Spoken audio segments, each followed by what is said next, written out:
5h, 7h, Mathieu Noël. L'économie du sexisme dans un logiciel de recrutement chez Amazon, qu'est-ce que c'est que cette histoire, Voilà, Axel ? c'est Amazon qui a développé un logiciel de recrutement. Donc vous voyez, sur 100 CV, ce programme était capable de vous sélectionner les 5 meilleurs, donc les mieux adaptés pour tel ou tel poste. Sauf qu'effectivement... On n'aurait jamais été pris.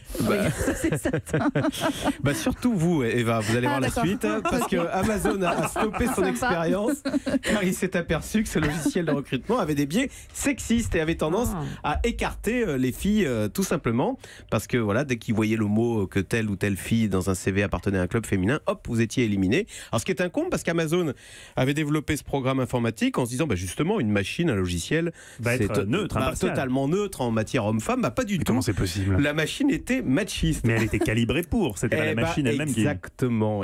Voilà, Axel, évidemment. Ce programme de... Non, alors attendez, c'était quand même pas voulu. En fait, ce programme de recrutement utilise ce qu'on appelle le machine learning, c'est-à-dire qu'il se base sur des données en ligne et qui va reproduire au mieux. Donc, ce programme s'est appuyé sur des décisions passées, des décisions de DRH, des décisions qui étaient sexiste, et donc la machine n'a fait que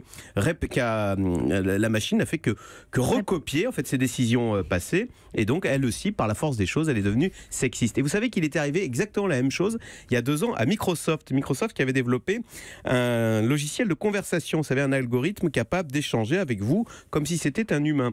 Sauf que cette intelligence artificielle de Microsoft avait fait son apprentissage en lisant des messages, des échanges sur les réseaux sociaux. Ah oui, et donc que s'est-il passé ?